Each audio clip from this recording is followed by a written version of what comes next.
Welcome to Sujana digital space studio. ఈరోజు చాలా ఆసక్తికరమైన విషయం కోసం మనం తెలుసుకోబోతున్నాం. భూమి మీద జీవితం ముగియడానికి ఖచ్చితమైన తేదీ శాస్త్రవేత్తలు భవిష్యవాణి చెప్తున్నారు. ఎవరైనా ఎప్పుడైనా భూమి మీద జీవితం ఎప్పటికి ముగుస్తుంది అని ప్రశ్నను అడిగారా? ఇప్పటిదాకా ఇది ఒక పురాణ ప్రశ్నగానే ఉండేది. కానీ ఇప్పుడు శాస్త్రవేత్తలు సూపర్ క్లౌడ్ కంప్యూటర్ సహాయంతో ఈ ప్రశ్నకు ఖచ్చితమైన జవాబు వారికి దొరికింది. వారి అధ్యయనం ప్రకారం భూమి మీద జీవితం 250 మిలియన్ల సంవత్సరాల తర్వాత పూర్తిగా అంతరించిపోతుంది. ఈ భయంకరమైన భవిష్యవాణి వెనుక ఉన్న కథ ఏమిటో తెలుసుకుందాము. చివరి వరకు చూడండి. అత్యంత ఉత్కంఠభరితంగా ఉంటుంది ఈ భూమి మీద జీవితం ముగియడానికి ఖచ్చితమైన తేదీ. ఈ భూమి మీద మనం బతుకుతున్నామంటే సూర్యుడు ఇచ్చిన కరుణా కటాక్షాలు. అలాంటి సూర్యుడు సృష్టికర్త కాకుండా విధ్వంసకుడు అవుతాడా?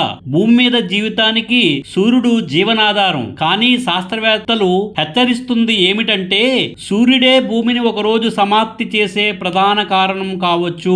ప్రస్తుత సూర్యుడు తన హైడ్రోజన్ ను హీలియం గా మార్చుతూ ఉండగా క్రమేపీ ఒక కోర్ లో హీలియం స్థాయి పెరుగుతోంది. ఇది సూర్యుని ప్రకాశం మరియు వేడిని క్రమేపీ 10% వరకు పెంచుతోంది. ఈ మార్పు భూమి మీద ఉష్ణోగ్రతలు అత్యంత ప్రమాదకరమైన స్థాయికి చేరుస్తున్నాయి. ఇక్కడే కథ ఆసక్తికరంగా మారుతోంది.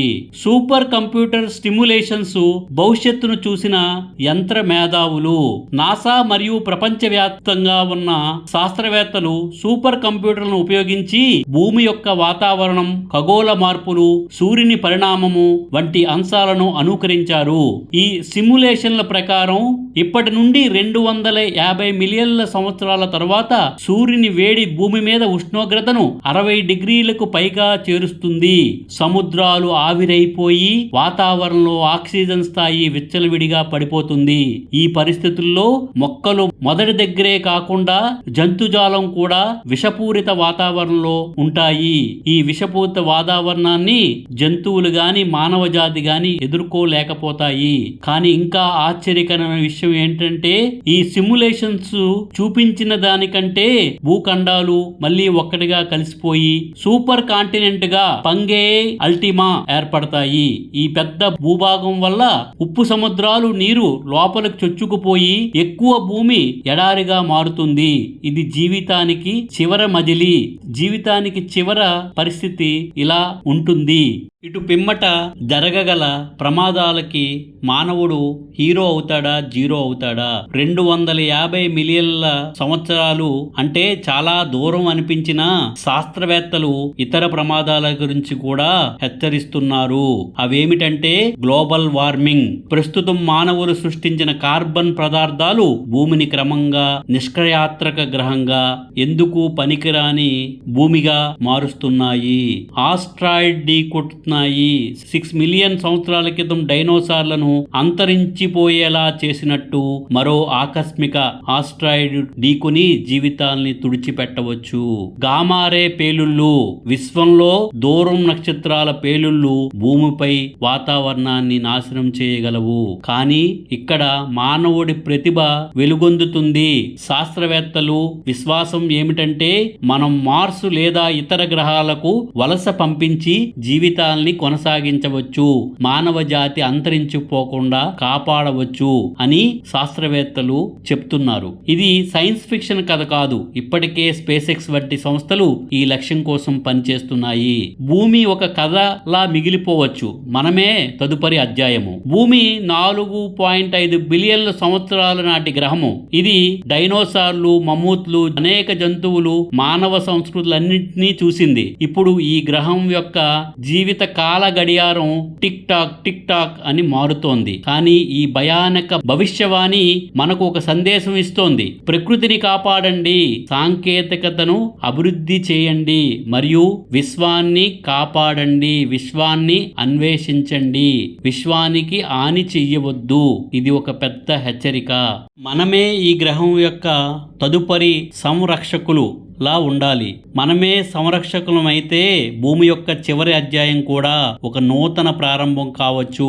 కాబట్టి ఈ కథను భయంతో కాకుండా ఒక సవాలుగా స్వీకరిద్దాము. కాలం అనేది ఒక చక్రం. నాశనం తర్వాత సృష్టి, సృష్టి తర్వాత నాశనం. ఇది మన కర్తవ్యం. ఈ చక్రంలో తెలివిగా జీవించడమే మానవ జాతికి ముఖ్యం. భూమి యొక్క చివరి శ్వాస ఒక వివరణాత్మక దృశ్యం. ఇది సూర్యుడి వేడి పెరిగే కొద్దీ భూమి యొక్క జీవిత చక్రం ఒక భీకరమైన మలుపు తిరుగుతోంది. ఇక్కడ ప్రతి మిలియన్ సంవత్సరం ఒక సినిమా సన్నివేశంలా విపరీతమైన మార్పులు తెస్తోంది. ఈ మార్పులపై చాలా జాగ్రత్తగా గమనించాలి. టైం క్యాప్సూల్స్ 250 మిలియన్ల సంవత్సరాల సఫర్. 50 మిలియన్ సంవత్సరాల తర్వాత భూమి యొక్క టెక్టోనిక్ ప్లేట్ కదలిక ప్రారంభమవుతుంది. ఆఫ్రికా యురేషియాతో ఢీకొంటుంది. అట్లాంటిక్ సముద్రం సావకాశంగా వెడల్పు అవుతుంది. హిమాలయాలు మరంత పైకి ఎత్తు చేరుతాయి. 100 మిలియన్ సంవత్సరాలు భూమి మధ్యలో ఒక భారీ ఎడారి. అంచుల వద్ద మాత్రమే తేమతో కూడిన ప్రాంతాలు మిగిలిపోతాయి. జంతువులు ఉష్ణోగ్రతకి తట్టుకోలేక చిన్న ఆకారాలను పొందుతాయి. 200 మిలియన్ల సంవత్సరాలు సూర్యుని వేడి వల్ల సముద్రంలో 90% నీరు ఆవిరిగా అయిపోయి వాతావరణంలో నీటి ఆవిరి సాంద్రత పెరుగుతుంది. గ్రీన్ హౌస్ ఎఫెక్ట్ ని మరింత తీవ్రతరం చేసి భూమిని ఒక పొగమంచు కొలిమిలా మారుస్తుంది. 250 మిలియన్ సంవత్సరాలు ఉష్ణోగ్రత 70 డిగ్రీస్ కి చేరుకుని చివరి యొక్క నీటి సరఫరా కూడా లేకుండా ఎండిపోతుంది. సముద్రాల్లో ఎక్స్ట్రిమోఫైల్స్ చివరి ప్రాణం కూడా మరణిస్తాయి. భూమి ఒక మౌనంగా శవాల దిబ్బలా మిగులుతుంది. Science versus nature. ఈ సంక్షోభాన్ని ఎదుర్కోవడానికి మానవులు ఏం చేయగలరు? శాస్త్రవేత్తలు 2 మార్గాల్ని సూచిస్తున్నారు. భూమిని రక్షించడం, సౌరశక్తి, కార్బన్ ఎమిషన్ తగ్గించడం వంటి ప్రస్తుత ప్రయత్నాల్లో జియో ఇంజనీరింగ్ ద్వారా సూర్యకాంతిని ప్రతిబింబించే విధానాలు. ఉదాహరణకు అంతరిక్షంలో ప్రతిబింబకాలను ఉంచడం. గ్రహాల మధ్య జీవితం. ఎలాన్ మస్క్ మార్స్ కాలనైజేషన్ గురించి మాట్లాడినట్టు చంద్రుడు, మార్స్ లేదా టైటన్ వంటి ప్రదేశాలకు మన జాతిని విస్తరించాలి. నాసా ఇప్పటికే మార్స్ పై ఆక్సిజన్ ఉత్పత్తి చేసే ప్రయోగాలు చేస్తోంది. మనం ఇతర గ్రహాలకు వెళ్ళినా భూమిని రక్షించాలి. ఇందుకు సమాధానం ఒకటే: భూమి మన తల్లి. ఆమె లేకుండా మనం జన్మించలేము. మానవ జాతి కేర్ ఆఫ్ అడ్రస్ భూమి. కాబట్టి ఇతర గ్రహాలకు వెళ్ళినా ఈ భూమిని రక్షించి మన తల్లిని కాపాడుకోవాల్సిన బాధ్యత మనదే. భూమి లేకపోతే మనకెక్కడి నుంచి జన్మ వచ్చింది? ఈ అంతిమ ఘట్టం మనకు నేర్పే పాఠాలు: జీవితం యొక్క నిర్వాణం, ఒక దార్శనిక దృక్పథం, క్షణ జీవితం. మానవ జాతి 3 లక్షల సంవత్సరాల మాత్రమే పురాణం. ఈ స్వల్ప కాలంలోనే మన విజ్ఞానం, కళలు, నైతికతలు సృష్టించాము. ఇవి మన గొప్పతనం.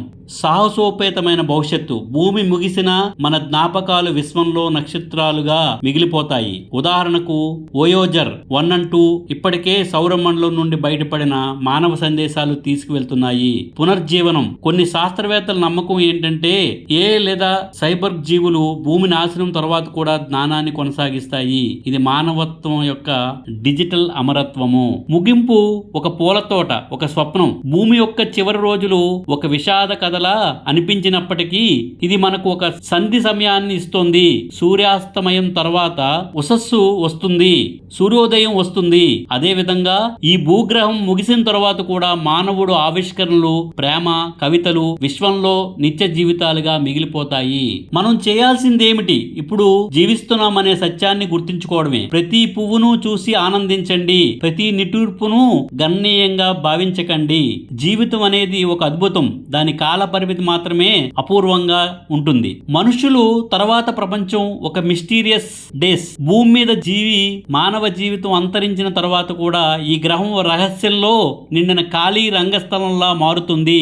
ఇక్కడే ప్రశ్నలు మొదలవుతాయి. భూమి యొక్క ఖాళీ ఉపరితలంపై ఏం మిగిలిపోతుంది? మనం వదిలిపెట్టిన జ్ఞాపకాలు మాత్రమే మిగులుతాయి. ఈ ప్రశ్నలకు సైన్స్ మరియు ఫిలాసఫీ 2 సమాధానాలు ఇస్తున్నాయి. భూమి యొక్క ఖాళీ ఉపరితలంపై ఏం మిగిలిపోతుంది? మనం వదిలిపెట్టిన జ్ఞాపకాలు ఎక్కడికి వెళ్తాయి? కృత్రిమ ఉపగ్రహాలు, స్టార్ లింక్, జియో స్టేషనరీ శాటిలైట్లు భూమి చుట్టూ ఖాళీగా తేలుతూ తిరుగుతూ ఉంటాయి. మానవుని సాంకేతికత ప్రతిభకు సాక్షులుగా నిలుస్తాయి. వీటిపై ఉన్న డేటా చిప్లలో మన సంస్కృతి, సంగీతం, భాషలు, శాస్త్రీయ శాశ్వతంగా నిలిచిపోతాయి. పిరమిడ్లు నిర్మాణాలు ఎడారుల్లో ఇసుకతో మరుగైపోయిన వాటి ఛాయలు భూమి యొక్క గత వైభవమును విశ్వానికి చాటుతాయి. ప్లాస్టిక్ మరియు న్యూక్లియర్ వేస్ట్. మనం సృష్టించిన ప్లాస్టిక్, న్యూక్లియర్ వేస్ట్, కాలుష్యం లక్షల సంవత్సరాలు భూమిని కష్టపెడుతుంది. ఇది మానవుడి హద్దులేని దురాశకు నిదర్శనం. అంతరిక్ష సాహసాలు ఒక కొత్త ప్రపంచానికి వెళ్లే దారి. మానవులు ఇతర గ్రహాలకు వలసలు పంపించడం ఎలా సాధ్యం? శాస్త్రవేత్తలు టెరాఫార్మింగ్ మార్స్, ఎరుపు గ్రహంపై ఆక్సిజన్, నీటిని సృష్టించడానికి సూక్ష్మ జీవులను ఉపయోగించడం. నాసా ఇప్పటికే మార్చి 2020 మిషన్ ద్వారా ప్రయోగాలు చేస్తోంది. ఫ్లోటింగ్ సిటీస్ వీనస్ పై, శుక్రగ్రహం వాతావరణంలో హీలియంతో నిండిన నగరాలు నిర్మించడం. ఇవి మేఘాల మీద తేలుతూ సూర్యకాంతిని శక్తిగా మార్చగలవు. ఐస్ మూన్స్ అన్వేషణ, శని మరియు బృహస్పతి యొక్క ఉపగ్రహాల్లో హైడ్రోథర్మల్ వెంట్స్ కింద జీవితం ఉండే అవకాశం పరిశోధించడం. ఇవన్నీ ఒక ఊహ. ఒకవేళ మనం ఇతర గ్రహాల్లో జీవితాన్ని ప్రారంభిస్తే భూమిని కాస్మిక్ మ్యూజియం గా మార్చవచ్చు. ఇక్కడికి విచ్చేసి భవిష్యత్ తరాలు మన పూర్వీకుల చరిత్రను చూడొచ్చు. భూమి యొక్క చివరి శ్వాస ఒక కవిత్వపు ముగింపు. భూమి మీద చివరి రోజులు ఎలా ఉంటాయో ఊహించుకుందాం. చివరి సూర్యాస్తమయం, ఆకాశం రక్త సిక్తమై రంగులో మునిగిపోతుంది. ఎడారి గాలులు పాత నగరాలను శిథిలాలను మూసివేస్తాయి. చివరి వర్షం, ఎక్కడో ఒక మూల చిన్న సరస్సులో చివరి తుఫాను తుడుపుతుంది. చివరి గడియారం, మానవులు నిర్మించిన అణు గడియారాలు కూడా శక్తి లేకుండా నిశ్శబ్దంగా నిలిచిపోతాయి. ముగింపు ఒక ప్రారంభం అనుకుందాం, ఇది అంతం కాదు ఆరంభం అనుకుందాం. భూమి యొక్క జీవిత కథ ముగిసినా ఇది విశ్వంలో ఇతర గ్రహాలకు ఒక టెంప్లెట్ గా మిగిలిపోతుంది. ఇక్కడి నుంచి నేర్చుకున్న పాఠాలు మనుషులకు కాస్మిక్ సిటిజన్లుగా మారుస్తాయి. మనం ఇప్పుడు చేసే ప్రతి చర్య, ఒక చెట్టు నాటడం, ప్లాస్టిక్లను తగ్గించడం, సైన్స్ ని ప్రోత్సహించడం, అన్ని భవిష్యత్తుకి బీజాలుగా ఉంటాయి. కాబట్టి ఈ కథనం చివరిది కాదు, ఇది ఒక నూతన అధ్యయనం మొదలు. భూమి అంతరిస్తే మాత్రం ఏమి, మన సంకల్పాలు, స్వప్నాలు, ప్రేమలో ఎప్పటికీ అంతరించవు. నక్షత్రాల్లా మినుకుమంటూ విశ్వాన్ని ప్రకాశవంతం చేస్తాయి. కథ ముగిసింది, కానీ ప్రయాణం కాదు. భూగోళం భవిష్యత్తుపై జపాన్లోని టోహో విశ్వవిద్యాలయము పరిశోధకులు ఆందోళనకరమైన విషయాలను వెల్లడించారు. సుమారు 1 బిలియన్ 100 కోట్ల సంవత్సరాల తర్వాత భూమిపై ప్రాణవాయువు అదృశ్యమవుతుందని, తద్వారా ప్రస్తుతం ఉన్న జీవరాశి మనుగడ చాలా అసాధ్యమని తమ అధ్యయనంలో తేల్చారు. నాసాకు చెందిన గ్రహ నమూనాలను ఉపయోగించి చేసిన ఈ పరిశోధన వివరాలు ప్రఖ్యాత సైంటిఫిక్ జర్నల్ నేచర్ జియోసైన్స్ లో the future life span of earth oxygenated atmosphere, భూమి ఆక్సిజన్ సహిత వాతావరణ భవిష్యత్ జీవితకాలం పేరుతో ప్రచురితమయ్యాయి. టోక్యోలోని టోహో విశ్వవిద్యాలయంలో అసిస్టెంట్ ప్రొఫెసర్ గా పనిచేస్తున్న కుజిమి ఓజా నేతృత్వంలో శాస్త్రవేత్తల బృందం సూర్యుడి వయస్సు పెరిగే కొద్దీ భూ వాతావరణంలో సంభవించే మార్పులను అంచనా వేయడానికి సుమారు 4 లక్షల అనుకరణలు సిమ్యులేషన్స్ నిర్వహించింది. ఈ విశ్లేషణ ద్వారా భూమిపై ఆక్సిజన్ స్థాయిలు గణనీయంగా పడిపోయే సమయం గురించి ఒక అంచనాకు వచ్చారు. ఆక్సిజన్ క్షీణతకు కారకాలు. ఈ అధ్యయనం ప్రకారం సూర్యుడు వయసు పైబడి కొద్దీ క్రమంగా మరింత వేడిగా ప్రకాశవంతంగా మారుతాడు. ఈ సౌర వికీకరణం పెరుగుదల భూమి వాతావరణంపై తీవ్ర ప్రభావం చూపుతుంది. ఇది పలు పెనుమార్పులకు దారితీస్తోంది. పెరిగిన ఉష్ణోగ్రతల కారణంగా భూమిపై ఉన్న జలాశయాల నుండి నీరు వేగంగా ఆవిరై వాతావరణంలో నీటి ఆవిరి స్థాయిలు పెరుగుతాయి. ఉష్ణోగ్రతలు పెరిగి జీవరాశి మనుగడకు ప్రతికూల పరిస్థితులు ఏర్పడతాయి. కార్బన్ చక్రానికి అంతరాయం. అధిక వేడి కార్బన్ చక్రాన్ని బలహీనపరుస్తుంది. వాతావరణంలో కార్బన్ డయాక్సైడ్ నియంత్రించడంలో ఈ చక్రం కీలక పాత్ర పోషిస్తుంది.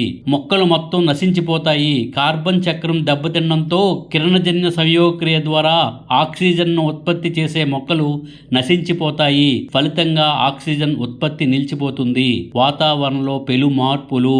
కార్బన్ చక్రం క్షీణించిన తర్వాత భూ వాతావరణం అధిక మీథేను, తక్కువ ఆక్సిజన్తో కూడిన ఆదిమ కాలం నాటి భూమి స్థితికి చేరుకుంటుందని పరిశోధన వెల్లడిస్తోంది. కిరణజన్య సంయోగక్రియ చేసే జీవుల విస్తరణ కారణంగా భూమి వాతావరణం ఆక్సిజన్తో సమృద్ధిగా మారిన గ్రేట్ ఆక్సిడేషన్ ఈవెంట్ కు ముందున్న పరిస్థితులు ఇది పోలి ఉంటుంది. ఇది ఒక కీలక దశకు చేరుకున్న తర్వాత కొన్ని వేల సంవత్సరాల వ్యవధిలోనే భూమిపై ఆక్సిజన్ వేగంగా క్షీణిస్తుందని సిమ్యులేషన్స్ అంచనా వేస్తున్నాయి. ఆక్సిజన్ తగ్గడంతో పాటు మీథేన్ వాయువు స్థాయిలు గణనీయంగా పెరుగుతాయి. ఇలాంటి పరిస్థితుల్లో మానవులతో సహా సంక్లిష్టమైన ఏరోబిక్ ఆక్సిజన్ పై ఆధారపడే జీవులు మనుగడ సాధించడం అసాధ్యము అని శాస్త్రవేత్తలు చెబుతున్నారు.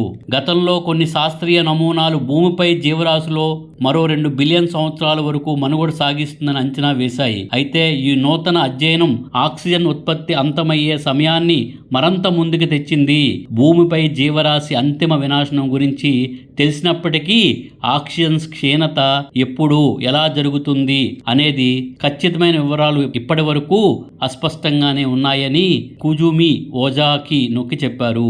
ఈ తాజా పరిశోధన అధునాతన సూపర్ కంప్యూటర్ సిమ్యులేషన్స్ ద్వారా స్పష్టమైన అవగాహన కల్పిస్తుందని వివరించారు. ఇలాంటి ఇంట్రెస్టింగ్ టాపిక్స్ మరెన్నో తెలుసుకోవడానికి please like, share, subscribe Sujana digital space studio. Thank you very much.